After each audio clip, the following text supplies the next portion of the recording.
দেখুন আমাদের মহারানী কিভাবে বসে আছে।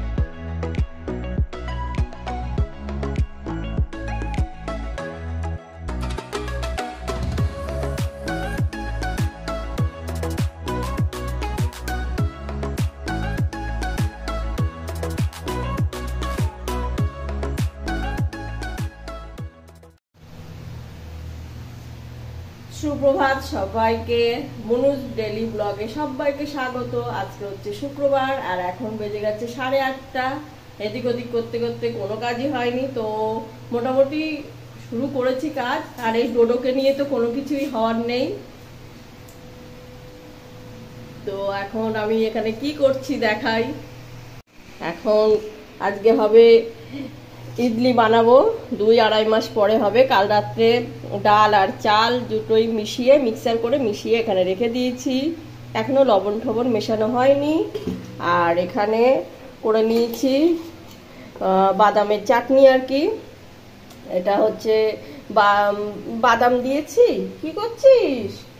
ও, বাদাম দিয়েছি, লঙ্কা রসুন এসব দিয়ে, আর কারি পাতা।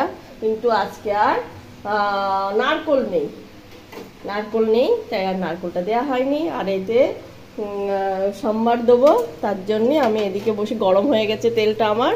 তো একটু শুকনো লঙ্কা, এর মধ্যে শুকনো লঙ্কা দিয়েছি, তেলটা খুব গরম হয়ে গেছে। আর একটু সর্ষে দিয়ে দিলাম, সর্ষে, তারপর একটু কারি পাতা, একটু জল রয়েছে তো কারি পাতাগুলো ধুয়েছিলাম, কারি পাতা। কি হচ্ছে? গন্ধ? তুমি বাইরে যাও, ও ডোটো গন্ধ পাচ্ছে। আর একটু দিয়ে দিই, কারি পাতা রয়েছে অনেকগুলো।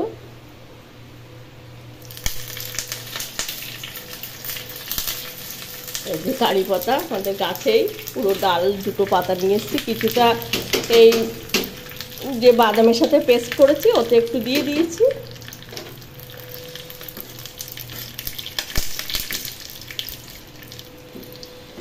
কারি পাতার গন্ধটা খুব ভালো লাগে।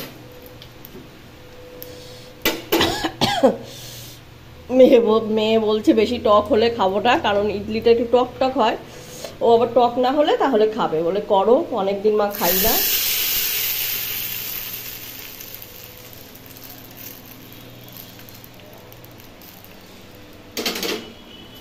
এদিকে রেডি আমাদের। আজকে নারকেল ছাড়া, আমি অন্যদিন নারকেল দিই, নারকেল নেইও, নারকেল ছাড়াই এটা করছি।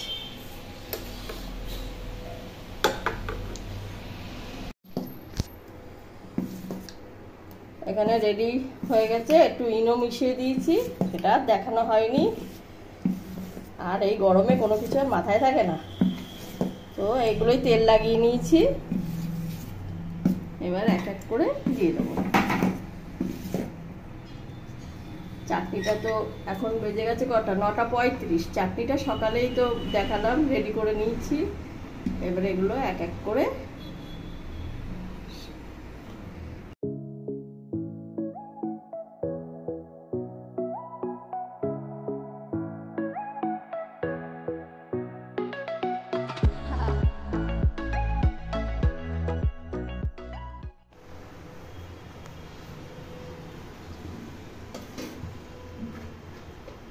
বসিয়ে দিলাম, গ্যাস দিয়েছি।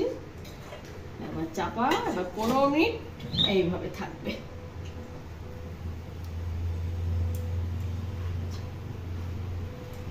দেখুন আমাদের মহারানী কিভাবে বসে আছে, খাবার জন্য রেডি। আমি তাড়াতাড়ি আমাকে খেতে দাও, এইভাবে বসে আছে।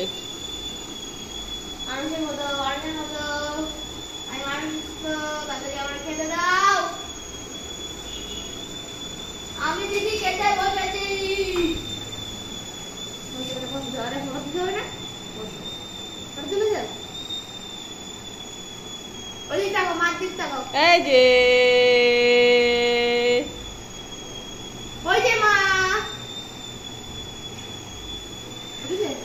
উঠেছে তো মনে হয়, ওইটা টিপেছি।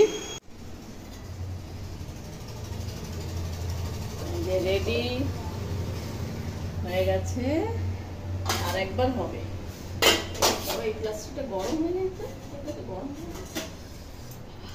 চলো ফ্যানের নিচে।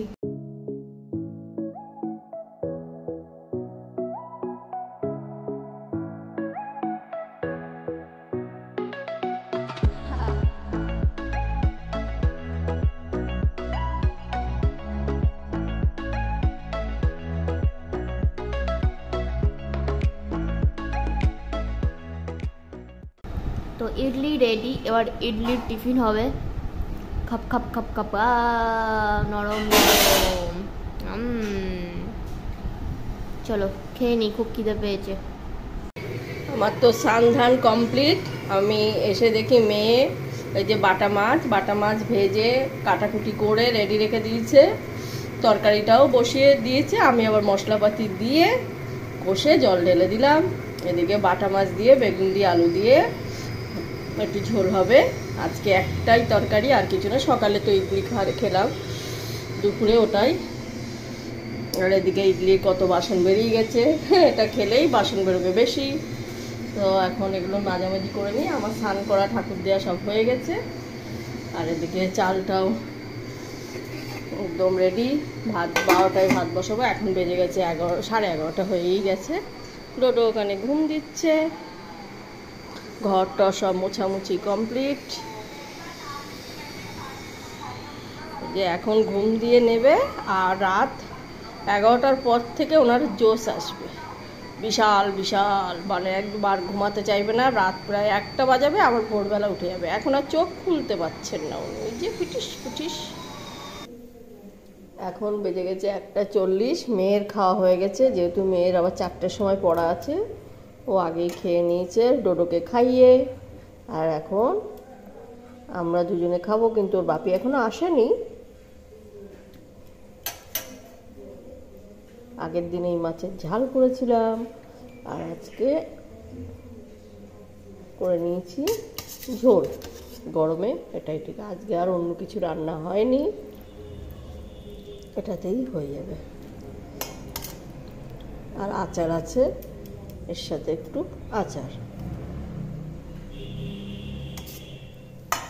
চলো এবার খেয়ে নেবো, ঘরে গিয়ে খাবো, টিভি দেখতে দেখতে খাবো। কি রে, টাটা। আমি পড়তে যাচ্ছি, তাই জন্য দেখছে আমাকে জানলা দিয়ে। জানে কোন জানলা দিয়ে দিদি যাবে, মানে দেখতে পারবে আমাকে। আমি এদিক দিয়েই তো যাবো। জানে ব্যালকনির জানলা দিয়ে দেখলে কিরম দেখা যাবে, আর এই জানলা দিয়ে দেখলে কেমন দেখা যাবে। দেখছি কি সুন্দর। দিদি চলে গেছে।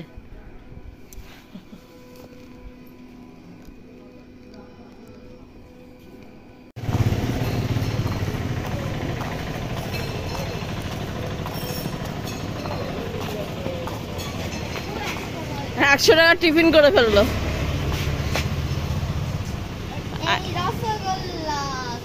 চারটে রসগোল্লা এনেছে, আর 3টে আইসক্রিম, আর 3টে সিঙ্গারা। ও মুড়ি আনতে হবে। আর এই যে সিঙ্গারা। চলো উপরে চলো এবার। দৃশ্য দেখো, দৃশ্য বিশাল গরম পড়েছে। ডোডোর মা খাচ্ছে আইসক্রিম, চকলেট আইসক্রিম। আর ডোডো কি খাচ্ছে? বফ। ডোডোর কথায় বফ, বরফ খাচ্ছে। দেখো বরফ চুষছে চুষে চুষে চুষে চুষে চুষে ওটা ভাঙে, বরফটাকে একদম ভেঙে তারপরে লজের মতো চুষে খেয়ে নেয়। দেখো খাচ্ছে, দেখেছো? তোমরাই দেখো। ওকে তো আইসক্রিম দেওয়া যাবে না, যা এনেছি তোর জন্য বরফই ঠিক আছে। ওই দেখো, তাও কি ও জানে ওর মা ঠিক দেবে। ওর চাইতে হয়, ওকে চাইতে হয় না, কখনো চাইতে হয় না। খাচ্ছে দেখো। মা তুমি কি দিয়েছো মা? হেভি তেত্তি খেতে। নিজের সে আগে একবার সে জন্মদিন ওকে দিয়েছিলাম ভ্যানিলা আইসক্রিম, যেটা আগে খেত। তোমরা নিশ্চয়ই আমার ব্লগে দেখেছো, কিন্তু ওটা আর খাইনি সেদিন। কেন জানি না, কিন্তু আর খাইনি, নাকি ভালো লাগলো না নাকি বুঝলাম না। কাকি খেয়েছে কি খেয়েছে কি খেয়েছে, এবার আমিও খাবো, আমিও নিয়ে এসেছি। সন্ধ্যেবেলার টিফিন দেখো, সিঙ্গারা এনেছিলাম বললাম না, এই যে আমি আর মা মুড়ি দিয়ে ওর মধ্যে আবার লঙ্কা পেঁয়াজ মেখে খাবো। এরকম করে দাদা খেতে খুব ভালোবাসে, দাদার থেকে আমি একবার খেয়েছিলাম, আমার খুব ভালো লেগেছিল, তারপর থেকে আমিও খাই। মানে আমি নর্মালি শুধু সিঙ্গারা খেতাম। নরম হয়ে যাবে, তাড়াতাড়ি খেতে হবে। হ্যাঁ, আর ওদিকে তো দুধ চা হচ্ছে, আর আগে আইসক্রিম খেয়েছি, মানে লাইলাপ্পা ব্যাপার। যখন হয় না তখন হয় না টিফিন, আর যখন হয় তো হয়। এখন বসে বসে আরামসে ফ্যানের নিচে বসে খাবো। চলো। গরমে হয়ে গেছে আমার না, আমাদের হাল বেহাল। আজকে আবার দুবার পড়া ছিল, আজকে দুবারই অনেকক্ষণই পড়িয়েছে, সেই জন্য লেটও হয়ে গেছে আস্তে আস্তে। তো আর হাঁটতেও হয়েছে, মানে ব্যাপারটা হচ্ছে রাস্তায় বান্ধবীর সাথে দেখা হয়ে গেছে, তো ভাবি বললাম বাপি এখানেই নামিয়ে দাও। আমি বেশি দূরেও না, বাট একটু দূর ছিল, তো হেঁটে হেঁটে হেঁটে গেছি। তো সেই জন্য একটু ভালো লাগছে না গরমের মধ্যে। তো আসার সময় সকালবেলা পড়তে গেছি, বাবি দিয়ে এসছে, আসার সময় আর অটোতে এসছি। আবার বিকালবেলা পড়া ছিল বলছিলাম, তখন লেট হয়ে গেছে পুরো 4:30 পড়া। আমি বাড়ির থেকে বেরিয়েছি 4:25, কারণ বাপির, আমি দোকানে চলে গেছিলাম 4টের সময় নিচে, বাপি আমাকে নিয়ে যাবে, কিন্তু বাপি তখন কাস্টমার এসে গেছে, তখন বাপি যেতেও পারছে না। তো বাপিকে বললাম করে নাও, বেশি লেট হবে না আশা করছি, খুব একটা হবে না। তো খুব একটাও হয়নি, কিন্তু একটু লেট হয়ে গেছিলো। তো ঠিক আছে, অসুবিধা নেই, দাদা কিছু বলেনি, মানে যে আমাকে পড়ায় দাদা। সকালবেলার যে ব্যাচ সেটা আলাদা ব্যাচ, সেটা একটা স্যার পড়ায়, আর যেটা বিকালবেলা সেটা একটা দাদা পড়ায়, সেম জায়গায়। তো ওখান থেকে ছুটি দিয়েছে প্রায় 6:15-20 হয়ে গেছিলো। তারপরে বাপি আসবে, তারপর তো বাপি বললো তুই হেঁটে হেঁটে তোর বান্ধবীর সাথে আয়, আমি চলে আসবো। তো অনেকটা হেঁটে গেছি বলতে গেলে, অনেকটাই। বাপি আস্তে আস্তে অনেক লেট হয়ে যায়, তো অনেকটাই হেঁটে গেছি, সেই জন্য আর একটু কষ্ট হয়ে গেছে, পাটা ব্যথা হয়ে গেছে, অতটা হাঁটি না তো। এবার হঠাৎ হঠাৎ করে অনেকটা হাঁটলে তখন একটু ব্যথা ব্যথা করে। আর তার উপরে যা গরম, তাতে তো মানে শ্বাস নেওয়ার মতো, মানে শ্বাস নিচ্ছি মনে হচ্ছে অসুবিধা হচ্ছে, এত মানে কষ্ট হচ্ছে। যাই হোক, তো আজকের ব্লগটা এই অবধিই রাখবো। রাত্রিবেলা ওই ভাত মাছের ঝোল অল্প করেই খাবো। আর এখন সিঙ্গারা খেয়েছি, তো ওসবের জন্য আর অন্য কিছু খেতে ইচ্ছা করছে না, পেটটা প্রায়ই ভরা। অল্প অল্প একটু এক মুঠো খাবো, খেয়ে তিনজনে ঘুমিয়ে পড়বো, ডোডোকেও খাইয়ে দেবো, ডোডোটা হচ্ছে। তো আজকের ব্লগটা এই অবধি। আমার ব্লগ যদি ভালো লেগে থাকে লাইক শেয়ার সাবস্ক্রাইব করতে একদম ভুলবে না। Good night.